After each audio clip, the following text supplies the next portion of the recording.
चलिए अगली खबर का रुख कर लेते हैं। खबर आपको बता रहे हैं देहरादून से, जहां धामी सरकार ने शुरू किया मंथन। विद्युत की डिमांड को पूरा करने को लेकर मंथन, उत्पादन और मांग के बीच के गैप करने का प्रयास अब आने वाले समय में किया जाएगा।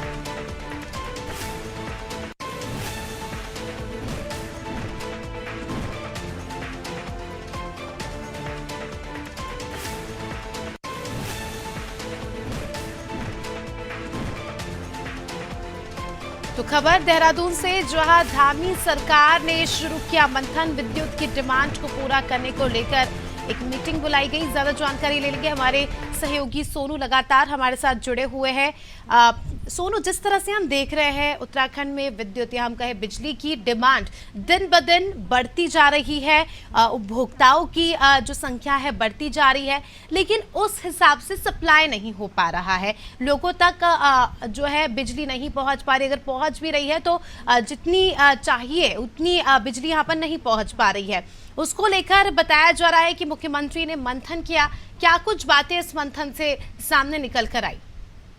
देखिए, ये सरकार और पूरे सरकारी तंत्र के लिए एक बड़ी चुनौती है और इस चुनौती को कैसे पार पाया जा सकता है, इस पर ही लगातार जो प्रयास हैं वो किए जा रहे हैं। चूंकि आपने स्वयं इस बात को कहा अस्मिता कि जो उत्तराखंड में विद्युत का उत्पादन है और जो विद्युत का उपयोग है, जो खपत है, यानी डिमांड जो है वो ज्यादा है। उत्पादन की अपेक्षा डिमांड ज्यादा है और ऐसे में जो गैप हो रहा है, इस गैप की कैसे भरपाई हो सकती है, इस गैप की कैसे खास तौर पर इस गैप को पूरा किया जा सकता है, इस पर लगातार फोकस किया जा रहा है। हालांकि सरकार वैकल्पिक माध्यमों से भी प्रयास कर रही है। कोशिश तो यही कर रही है सरकार की लगातार, चाहे वो सौर ऊर्जा के माध्यम से विद्युत के उत्पादन में बढ़ोतरी की जाए, चाहे वो कोयले के माध्यम से दूसरे प्रांतों में आपने जो है वो विद्युत उत्पादन के यूनिट स्थापित कर विद्युत के उत्पादन को बढ़ाया जाए, या जल विद्युत परियोजनाएं जो हैं इनके आकार को कैसे बढ़ाया जा सकता है, क्योंकि अभी आने वाले समय में कुछ ऐसी जल विद्युत परियोजनाएं जिन पर सुप्रीम कोर्ट में सुनवाई के बाद सुप्रीम कोर्ट से फैसला आना है। कुछ ऐसी भी जल विद्युत परियोजनाएं हैं जिन परियोजनाओं पर खास तौर पर जो है वो वन विभाग की अभी एनओसी नहीं मिली है। तो ऐसे में हर संभव प्रयास किए जा रहे हैं और ये एक लक्ष्य निर्धारित किया जा रहा है कि आने वाले कुछ समय में जो है वो विद्युत के लिहाज से उत्तराखंड विद्युत उत्पादन के लिहाज से सरप्लस स्टेज पर आ जाए और जो अभी तक केंद्रीय पूल से या अन्य माध्यमों से जो विद्युत खरीदनी पड़ रही है उसमें भारी भरकम धनराशि का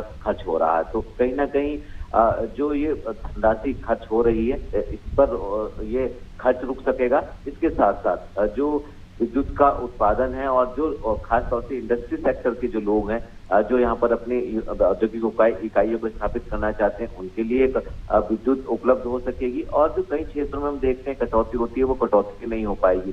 तो कहीं ना कहीं ये जो प्रयास है आने वाले समय में हमें लग रहा है कि सरकार के सफल हो पाएंगे। बिल्कुल सोनू, अगर हम इकोनॉमिक्स के हिसाब से बात करें तो अगर डिमांड और सप्लाई का चेन जो है इक्वल नहीं होता है तो इन्फ्लेशन होता है, यानी हम देखते हैं कि महंगाई होती है। और अगर बिजली की प्राप्ति नहीं होती है तो बिजली से कई सारे और क्षेत्र ऐसे हैं जो कनेक्टेड है, और अगर जो डिमांड है उस हिसाब से बिजली नहीं मिलती है तो उसका नतीजा हम देखते हैं कि दूसरे वर्गों दूसरे क्षेत्रों पर भी पड़ता है। उसका नतीजा हम देखते हैं कि महंगाई बढ़ती है। ऐसे में आने वाले समय में इस तरह की तस्वीरें ज़्यादा देखने को ना मिले तो कितना, क्या लगता है कि कितना समय और लग सकता है, क्योंकि कहीं ना कहीं ये हर क्षेत्र को प्रभावित करेगा?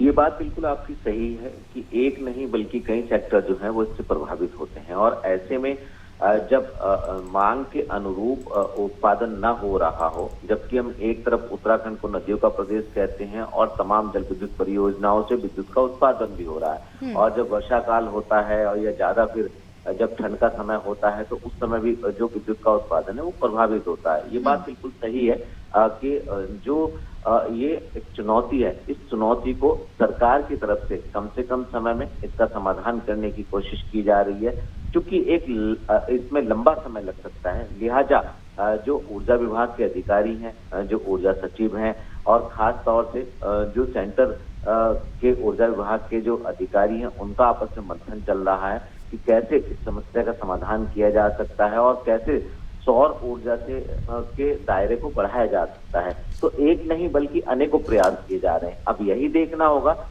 जो अभी हमें तक जानकारी मिली है, एक लंबे समय का एक योजना है और इस योजना का कैसे समाधान हो पाएगा, कैसे इस समय सीमा को कम किया जा सकता है, इस पर सरकार फोकस कर रही है।